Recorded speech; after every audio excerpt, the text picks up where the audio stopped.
Da união entre o mar e seus rios surgiram as Nereidas. Mas até então não havia mortais, de maneira que, com consentimento da deusa Atena, Prometeu, filho de Ápeto, formou-os à semelhança dos deuses. Utilizou-se de barro e água de Panopeus na Fócida, e Atena insuflou vida neles.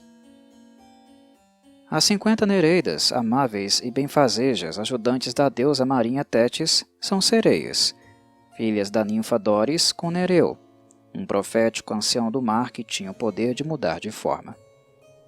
Do ponto de vista histórico e não mitológico, as 50 Nereidas parecem ter sido uma corporação de sacerdotisas lunares, cujos ritos mágicos asseguravam pesca abundante.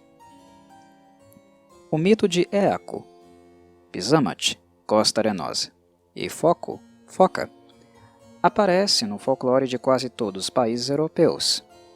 Geralmente, o herói vê um bando de focas nadando na direção de uma costa deserta sob a lua cheia, desprendendo-se depois de suas peles para revelarem-se jovens mulheres. Ele se esconde atrás de uma rocha enquanto dançam desnudas na areia. Em seguida, ele apanha uma das peles de foca, adquirindo assim poder sobre a sua dona, que engravida. No fim, eles discutem, ela recupera a sua pele e vai embora nadando. A dança das 50 Nereidas no casamento de Tétis e o seu retorno ao mar após o nascimento de Aquiles parecem ser fragmentos do mesmo mito, cuja origem parece ter sido uma dança ritual de 50 sacerdotisas focas dedicada à lua, o que constituía o preâmbulo à eleição do rei sagrado por parte da suma sacerdotisa. As Fórcidas, primas das Nereidas, filhas de Ceto e Fórcis, outro sábio ancião, são Ladão, Equidna e as 3 Górgonas que habitam a Líbia. São também as 3 Greias, e, segundo dizem alguns, as 3 Hespérides. As Górgonas se chamavam Steno, Euríale e Medusa, e houve um tempo em que eram belas. Mas uma noite Medusa deitou-se com Poseidon, e Atena, enfurecida porque haviam copulado num de seus templos, converteu-a num monstro alado com olhos brilhantes, dentes enormes, uma língua protuberante, garras afiadas e cabelos serpentinos, cujo olhar convertia os homens em pedra. Quando finalmente Medusa foi decapitada por Perseu, e de seu cadáver saíram os filhos de Poseidon, Crisaor e Pégaso, Atena cravou a cabeça da morta em sua égide, embora alguns digam que a égide era a própria pele de Medusa, esfolada por Atena. Parece que o título de Eurínome, amplo governo ou grande viagem, da deusa Lua, proclamava sua soberania sobre o céu e a terra. Euríbia, ampla força, era seu título como governante do mar, e Eurídice, ampla justiça, era a governante que apanhava serpentes no mundo subterrâneo.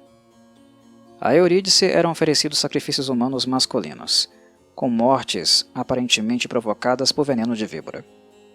As Górgonas aparentemente eram as representantes da deusa tripla, que envergavam máscaras profiláticas, com o senho franzido, olhos brilhantes e a língua protuberante entre dentes descarnados, para apartar os profanos dos mistérios da deusa.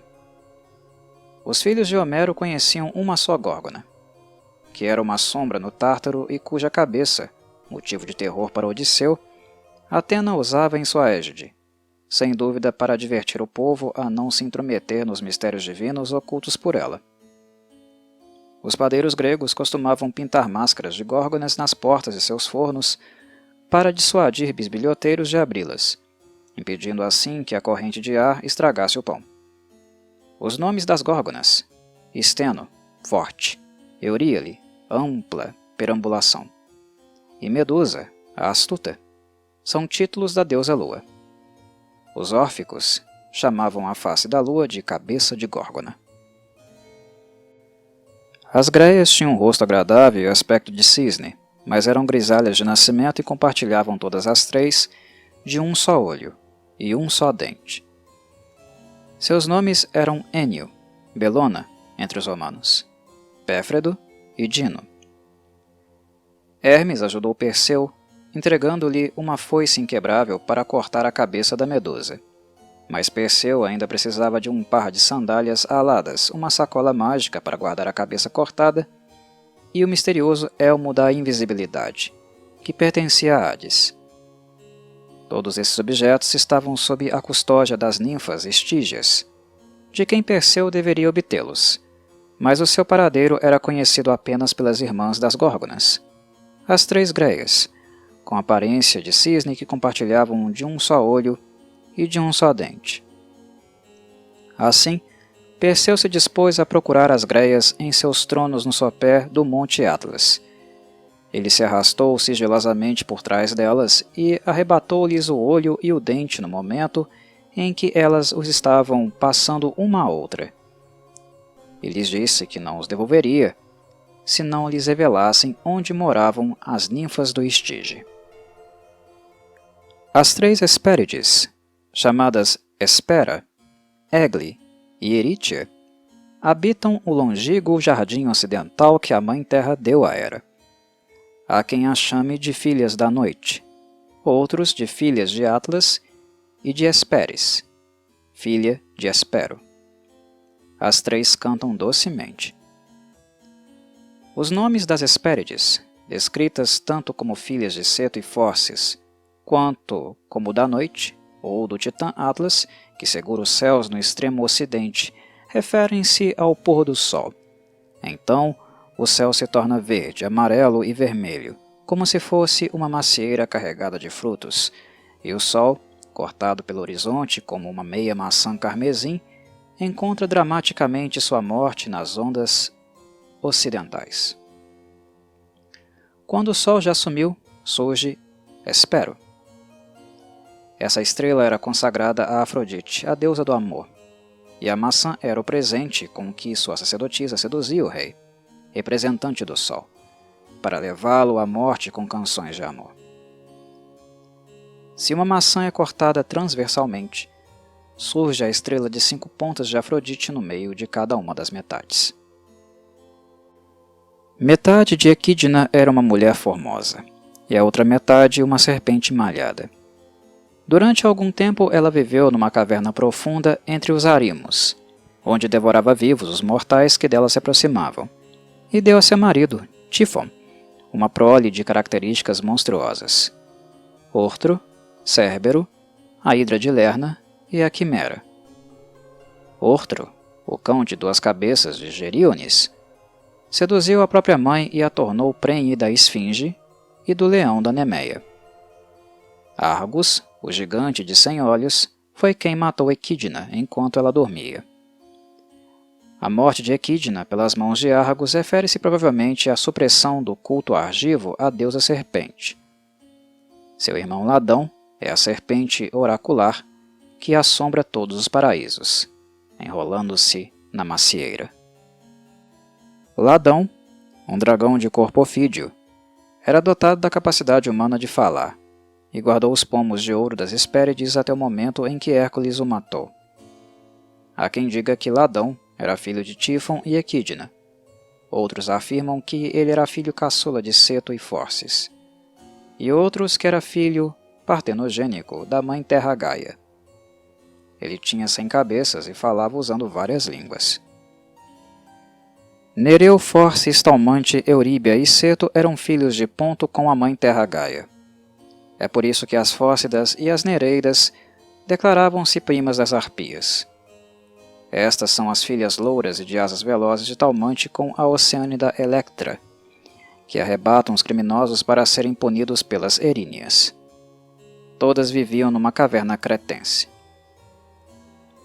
Os argonautas chegaram a Salmidesso, na Trácia oriental, onde reinava Fineu, filho de Agenor. Ele havia sido cegado pelos deuses por profetizar o futuro com demasiada exatidão. E, além disso, era acossado por um par de harpias, criaturas femininas repugnantes e aladas que, durante cada refeição, entravam voando pelo palácio e arrebatavam o alimento de sua mesa, emporcalhando a comida restante e tornando-a intragável. Uma se chamava Aelo e a outra Ossípete. Quando Jasão pediu a Fineu que o aconselhasse quanto à forma de obter o velocino de ouro, Fineu lhe respondeu: livre-me antes das harpias. Os criados de Fineu serviram aos argonautas um banquete, sobre o qual desceram imediatamente as harpias, com suas brincadeiras usuais. Mas Calais e Zetes, os filhos alados de Bóreas, levantaram-se empunhando espadas e as perseguiram pelo ar até o outro lado do mar. Há quem diga que eles alcançaram as harpias nas ilhas Estrófades, mas que lhes pouparam a vida quando elas se voltaram e imploraram clemência, pois Íris, a mensageira de Hera, interveio prometendo que elas regressariam à sua caverna na Dicte Cretense e que nunca mais voltariam a molestar Fineu. Outros dizem que Ossípete chegou a um acordo naquelas ilhas, mas que Aelo continuou voando e acabou morrendo afogada no rio Tigre do Peloponeso, agora chamado Arpes, em sua homenagem. Originalmente, segundo Homero, as harpias eram personificações da deusa da morte cretense sob forma de tufão, mas, nesse contexto, parecem ter sido aves sagradas, milhafres ou águias marinhas, que os trácios costumavam alimentar regularmente. Quando Diodoro Sículo descreve a visita dos argonautas à corte de Fineu, ele evita cuidadosamente qualquer menção às harpias, talvez com medo de incorrer em sua ira, mas logra insinuar que a segunda esposa do cego Fineu, que era Cita, o enganava simulando que as harpias lhe roubavam a comida e sujavam o que deixavam, quando na verdade isso era feito por seus próprios criados, sob as ordens dela.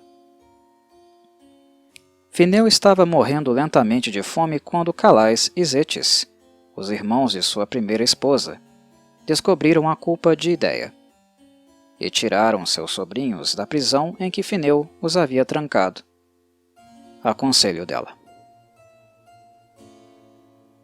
As sereias eram gravadas nos monumentos funerários como anjos da morte que cantavam hinos fúnebres ao som da lira.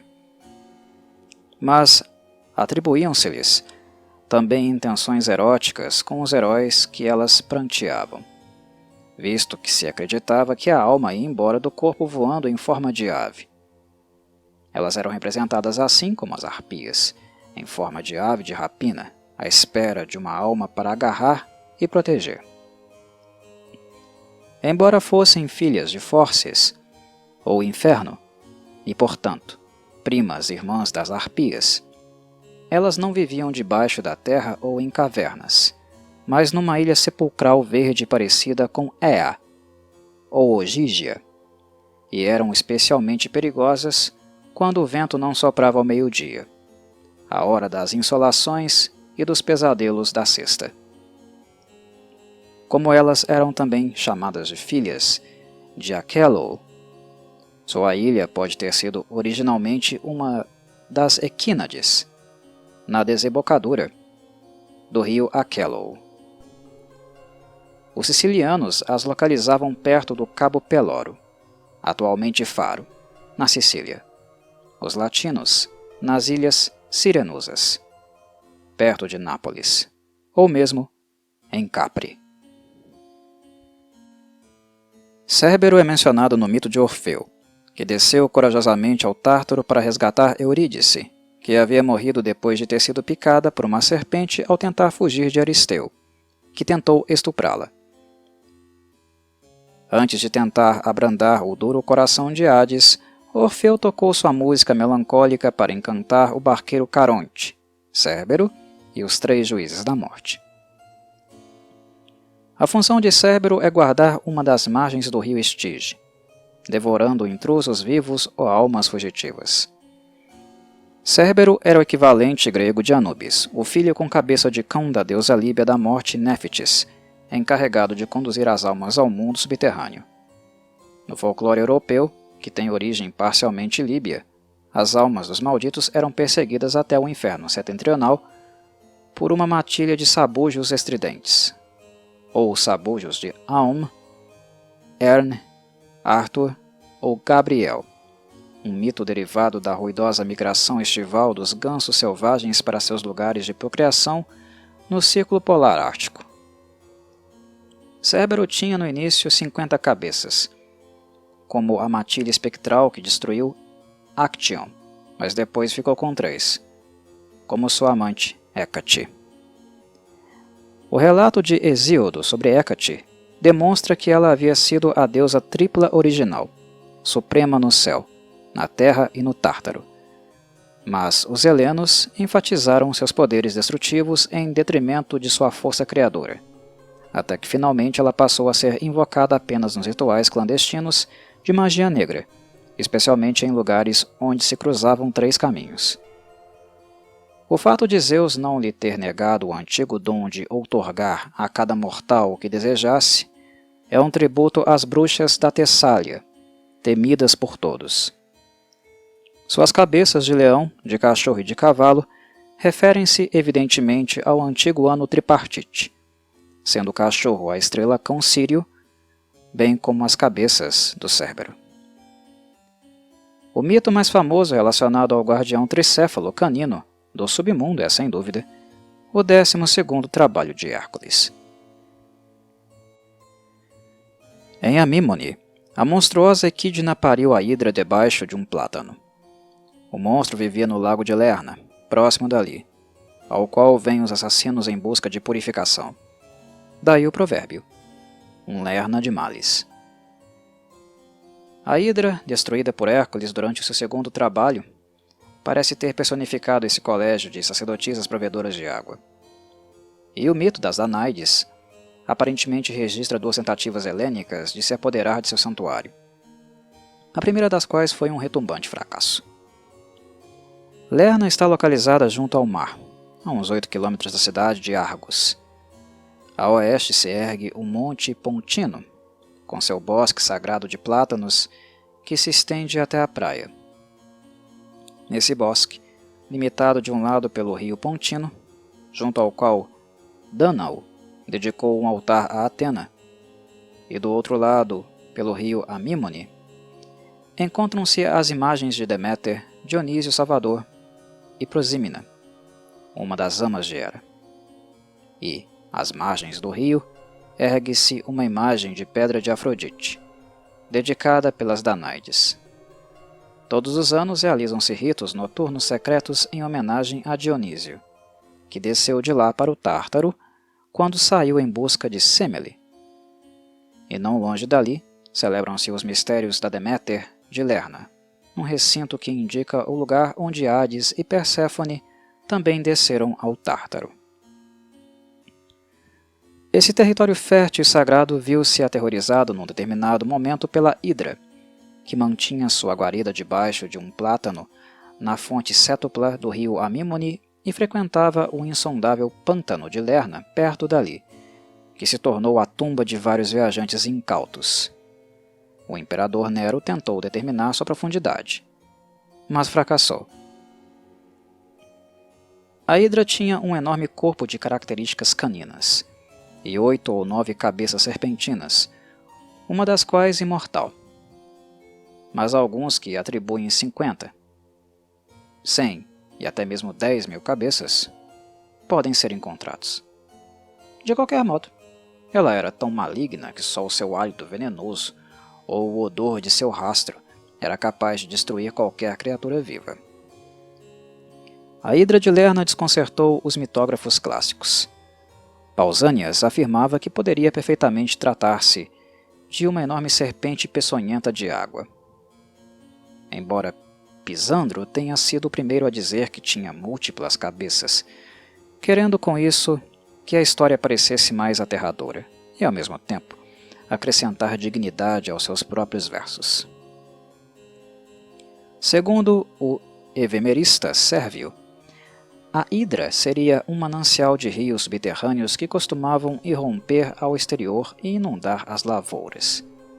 Se um de seus numerosos canais ficava bloqueado, a água brotava por outra parte, razão pela qual Hércules primeiro utilizou o fogo para secar a terra e depois fechou os canais.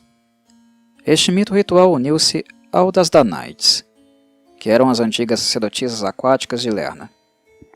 O número de cabeças atribuído à Hidra varia inteligivelmente. Como um colégio de sacerdotisas, ela tinha 50 cabeças, como a Ciba Sagrada, disfarce adotado por Tétis, que também tinha um colégio de 50 sacerdotisas. Tinha 8 braços serpentinos, que terminavam em cabeças, e uma outra cabeça no tronco, de modo que o conjunto somava 9 cabeças em homenagem à deusa Lua. 100 cabeças sugerem a Centuriae, ou grupos de guerra, que atacaram Argos vindos de Lerna. E 10.000 é um embelezamento típico de Eurípides, que era pouco consciente como mitógrafo. Nas moedas gregas, a Hidra tem geralmente 7 cabeças, sem dúvida uma referência aos 7 canais do rio Amímone. A destruição da Hidra levada a cabo por Hércules parece registrar um acontecimento histórico, a tentativa de suprimir os ritos da fertilidade em Lerna. Novas sacerdotisas, porém, sempre apareceram no bosque de Plátanos. O plátano indica a influência religiosa cretense, da mesma maneira que a Ciba, até que os aqueus, ou talvez os dórios, o incendiaram por completo. É evidente que originalmente Deméter formava uma tríade com Hécate como velha, aqui chamada de Prosímina, louvada com hinos, e Perséfone donzela, mas a Semele de Dionísio substituiu Perséfone. No litoral, havia um culto à parte, dedicado a Afrodite Tétis. A quimera aparentemente era um símbolo calendárico do ano tripartite, cujos emblemas sazonais eram o leão, a cabra e a serpente.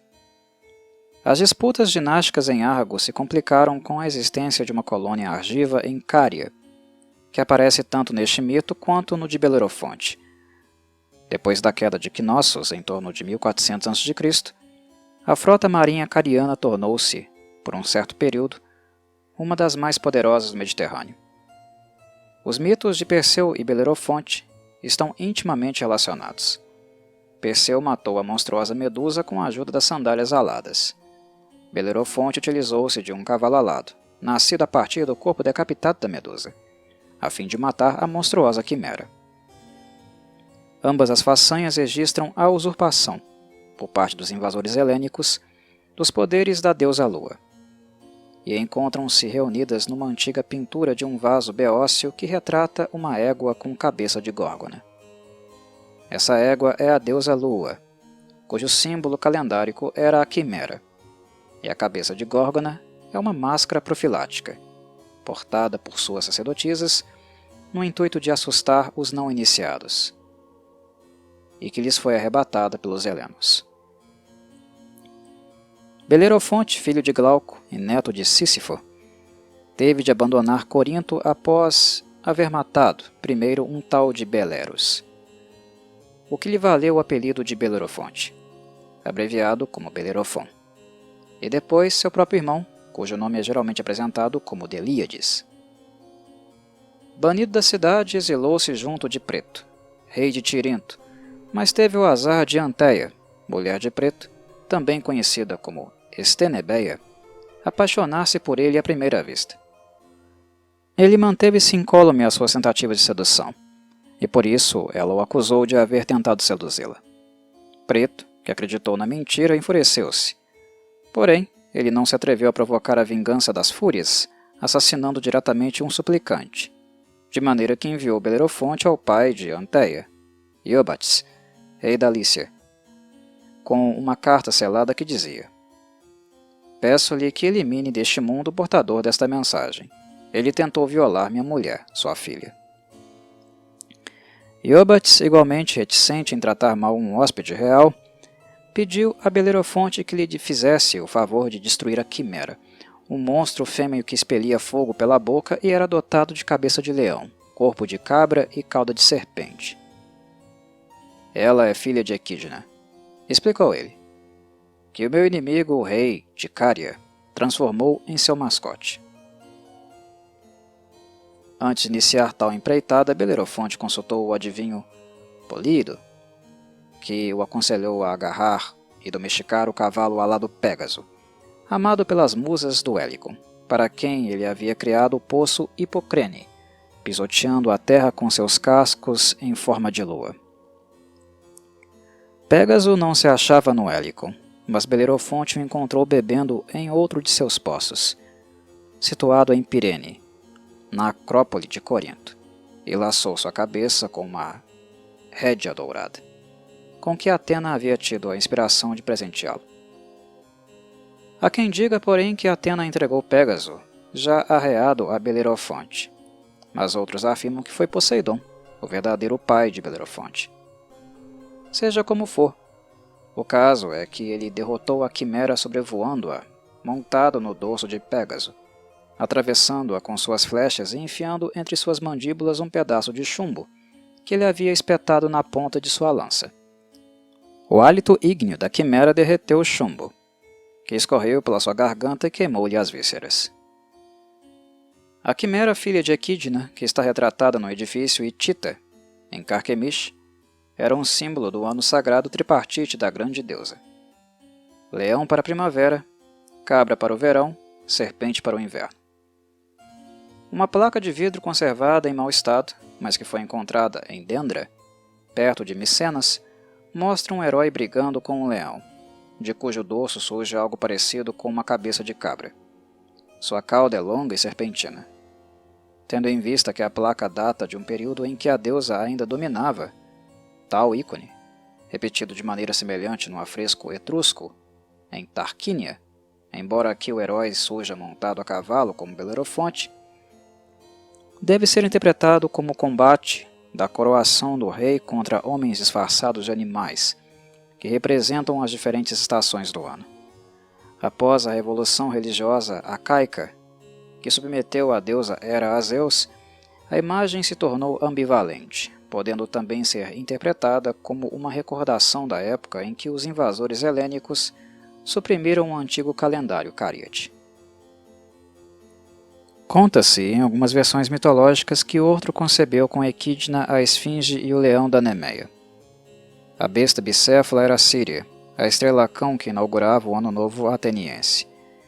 Ele tinha 2 cabeças, como Jano, porque o ano reformado em Atenas tinha 2 estações. Dado que o Ano Novo reformado começava quando o Sol estava em Leão, dando início aos dias do Cão, Ortro olhava em 2 direções, para o Ano Novo, à frente, e para o Ano Velho, atrás, como a deusa do calendário Cárdia, a quem os romanos, por essa mesma razão, chamaram de Possivorta e Antevorta. Ortro era chamado de primeiro, provavelmente por ter introduzido o Ano Novo. O 10º trabalho de Hércules consistiu em tomar os famosos bois de Gerião da Eritéia, ilha situada perto da corrente do oceano, sem pedi-los ou pagar por eles. Gerião, filho de Crisaor, e Calíroe, filha do titã Oceano, era rei de Tartesso, na Espanha, e tinha fama de ser o homem mais forte do mundo. Ele era dotado de 3 cabeças, 6 braços e corpo tríplice até a altura dos quadris. Os pesados bois vermelhos de Gerião, animais de extraordinária beleza, eram guardados pelo pastor Eurítion, filho de Ares, e pelo cão bicéfalo, Ortro, que antes pertencera a Atlas. O cão Ortro correu na sua direção, latindo, mas Hércules o matou com a clava, e Eurítion, o pastor de Gerião, que acorreu em auxílio de Ortro, morreu da mesma maneira. Laio havia se dirigido ao oráculo para perguntar-lhe como poderia livrar Tebas da esfinge.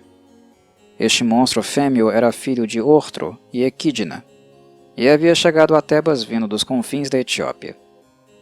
Sua aparência era notável, pois tinha rosto e busto de mulher, corpo de leão, cauda de serpente e asas de águia. era enviar a esfinge havia pouco tempo a Tebas como castigo porque Laio havia raptado em Pisa um jovem chamado Crisipo. O monstro se instalara no Monte Fício, próximo à cidade, e a cada viajante tebano que por ali passasse, ela propunha um enigma, que lhe havia sido ensinado pelas 3 musas. Que criatura, de uma só voz, às vezes tem 2 pés, às vezes 3, às vezes 4, e quanto mais pés tiver, mais fraco é. Quem não conseguisse resolver o enigma era devorado no ato. E entre tais desafortunados estava Aemon, sobrinho de Jocasta, o qual a esfinge, na verdade, transformou em Aemon, ou sanguinário. Édipo, que se aproximara de Tebas logo após haver matado Laio, adivinhou a resposta. O homem respondeu: pois engatinha na infância, mantém-se firme sobre seus pés na juventude, e se apoia numa bengala na velhice. A esfinge mortificada atirou-se do alto do Monte Fício e destroçou-se vale abaixo. Em gratidão, os tebanos aclamaram Édipo rei, e ele se casou com Jocasta, que era na verdade sua mãe.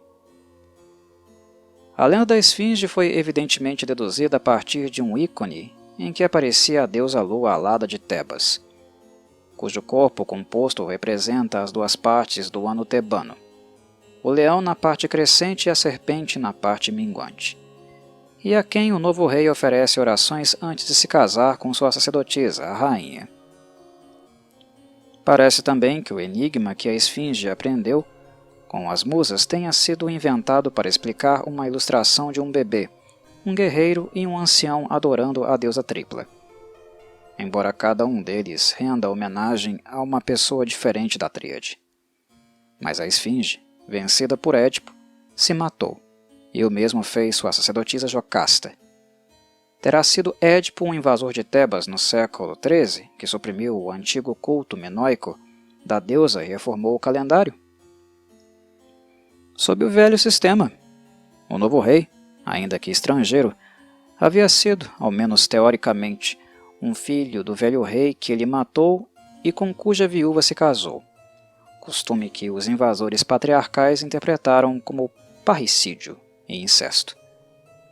A teoria freudiana de que o complexo de Édipo seja um instinto comum a todos os homens originou-se nessa lenda deturpada, e embora Plutarco diga, sobre Ísis e Osíris, que o hipopótamo assassinava o próprio pai e violava sua mãe, nunca lhe ocorreu sugerir que todos os homens tenham um complexo de hipopótamo.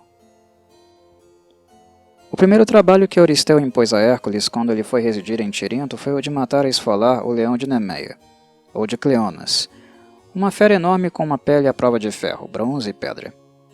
Segundo algumas versões, esse leão era descendente de Equidna e do cão Ortro. Outras afirmam que Selênio pariu após horríveis contrações, deixando-o cair na terra sobre o monte Treto, perto da Nemeia, junto a uma caverna com 2 entradas e que, como castigo por não ter realizado um sacrifício, ela fez com que ele devorasse seu próprio povo. E os que mais sofreram com isso foram os bambineus. Contam ainda que, por desejo de Hera, Selene criou o leão com espuma de mar, fechado numa grande arca, e que Íris, envolvendo-o com seu cinturão, levou às montanhas Nemeias. Elas se chamavam assim por causa do nome de uma filha de Assopo, ou de Zeus e Selene, e lá ainda pode ser vista a Cova do Leão, a uns 3 quilômetros da cidade de Nemeia. Hércules chegou a Nemeia ao meio-dia, mas como o leão havia despopulado a vizinhança, ele não encontrou ninguém que o pudesse orientar, e nem se viam rastros da fera. Tendo procurado primeiro pelo monte Apesas, assim chamado por causa de Apesanto, um pastor que o leão havia matado, embora se diga que Apesanto havia sido um dos filhos de Acrísio, que morreu picado por uma serpente no calcanhar, Hércules foi depois para o monte Treto, e em pouco tempo divisou o leão que voltava à sua guarida, salpicado com o sangue da matança do dia. Lançou sobre ele uma chuva de flechas, que ricochetearam vãs sobre sua pele dura, sem ao menos arranhá-lo. O leão lambia os beiços, bocejando. Depois, Hércules utilizou a espada, que se dobrou como se fosse de chumbo, e finalmente levantou a clava e deu um golpe certeiro no focinho do leão, que se dirigiu à sua cova de 2 entradas sacudindo a cabeça, não por causa da dor, mas simplesmente porque lhe zumbiam os ouvidos.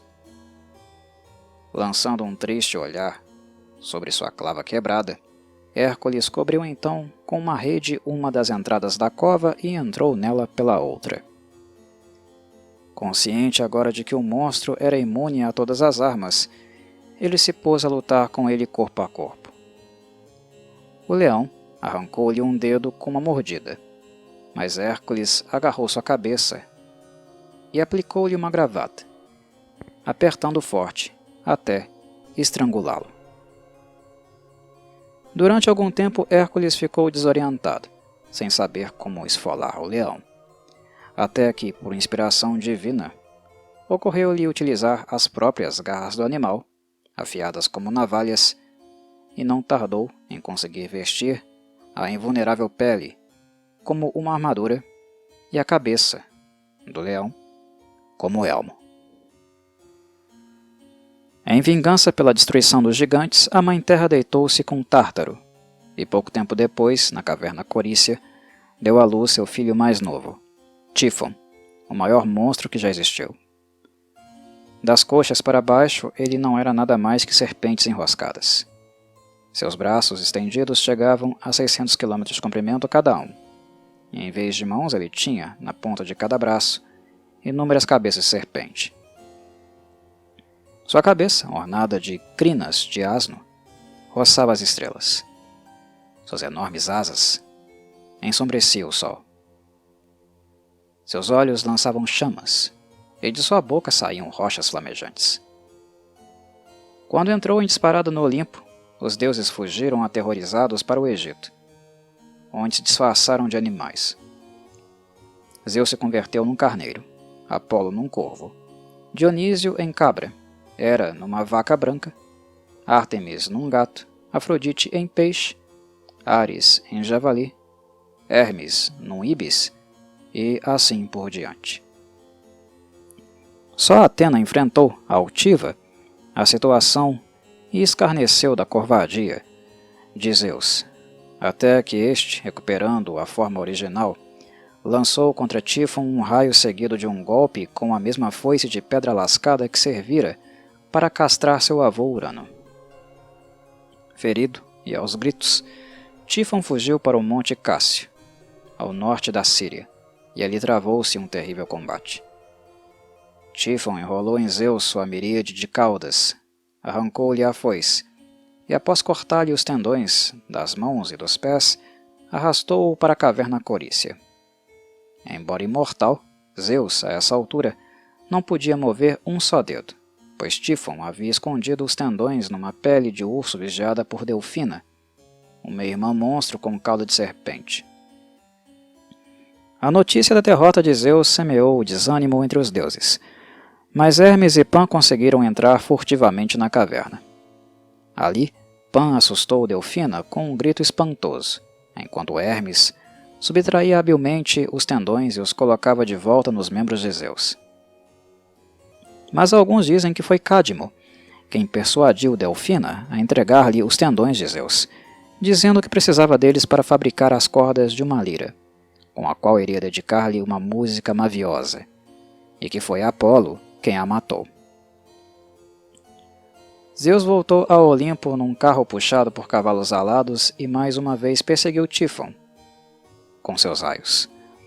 O monstro havia se dirigido ao monte Nissa, onde as 3 parcas lhe ofereceram frutos efêmeros como se fossem revigorantes, quando na verdade eram letais. Ele chegou ao monte Emo, na Trácia, e erguendo montanhas inteiras, lançou-as contra Zeus, que interpôs seus raios de maneira que eles ricochetearam para cima do monstro, provocando-lhe feridas horrendas. Os jorros de sangue de Tífon deram nome ao Monte Emo. O monstro, então, fugiu para a Sicília, onde Zeus pôs fim à perseguição, atirando em cima dele o Monte Etna, cuja cratera até hoje cospe fogo.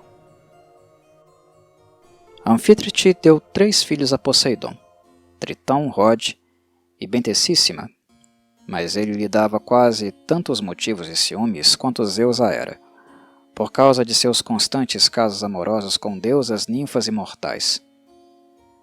Ela detestou de modo especial sua obsessão por Scylla, filha de Phorcys, a quem transformou num monstro ladrador com 6 cabeças e 12 pés, ao jogar ervas mágicas na água de seu banho. Alguns menestréis afirmam que os argonautas navegaram costa abaixo ao longo do flanco ocidental da Itália e deram o nome de Argos, em homenagem à sua nave Argo, a um porto da ilha de Elba, onde desembarcaram. Ali o suor dos argonautas se transformava em seixos das mais variadas formas ao entrar em contato com a areia da praia. Depois fundaram o templo de Hera Argiva em Eleucânia e, tal como Odisseu, passaram navegando entre Scylla e Caríbide. Tétis e suas Nereidas os guiaram através das chamejantes planctai ou rochas flutuantes, que agora estão fixadas com firmeza no leito do mar.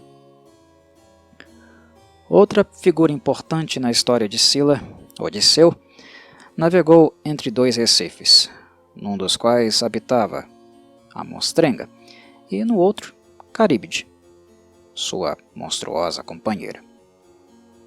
Caríbide, filha da Mãe Terra e de Poseidon, era uma mulher voraz que havia sido arremessada ao mar pelo raio de Zeus, e que 3 vezes ao dia sugava um imenso volume de água e em seguida o cuspia. Scylla, que fora outrora a formosa filha de Hécate Crates e de Phorcys, ou Forbante, ou de Equidna e Tífon, Tritão ou Tirrênio, havia sido transformada num monstro semelhante a um cão, com 6 horrendas cabeças e 12 patas. Scylla capturava os marinheiros, quebrava-lhe os ossos e depois os devorava aos poucos. Mas a característica mais estranha de Scylla era o seu uivo, mais fraco que o choro de um cãozinho recém-nascido. Tentando escapar de Caríbide, Odisseu acabou-se por aproximar muito perigosamente de Scylla, a qual, inclinando-se sobre as aposturas, arrebatou do convés 6 de seus mais capazes marinheiros, levando um em cada boca, e se retirou para as rochas, onde os devorou com calma. Eles gritaram e estenderam suas mãos na direção de Odisseu, mas ele nem se atreveu a tentar salvá-los, prosseguindo viagem. Scylla, que significa a que despedaça, filha de Phorcys ou Hécate, e Caríbide, a quem afunda chupando, são títulos da destrutiva deusa do mar. Esses nomes foram atribuídos às rochas e às correntes de ambos os lados do Estreito de Messina, mas devem ser entendidos num sentido mais amplo. Leucótia, caracterizada como gaivota, era a deusa do mar chorando por um naufrágio. Dado que a deusa do mar cretense era também representada como polvo e que Scylla puxou os tripulantes do navio de Odisseu, é possível que os cretenses que comerciavam com a Índia conheciam variedades tropicais de tamanho maior, desconhecidas no Mediterrâneo, às quais se atribuem tais hábitos perigosos. A descrição do uivo de Scylla tem maior importância mitológica do que parece à primeira vista.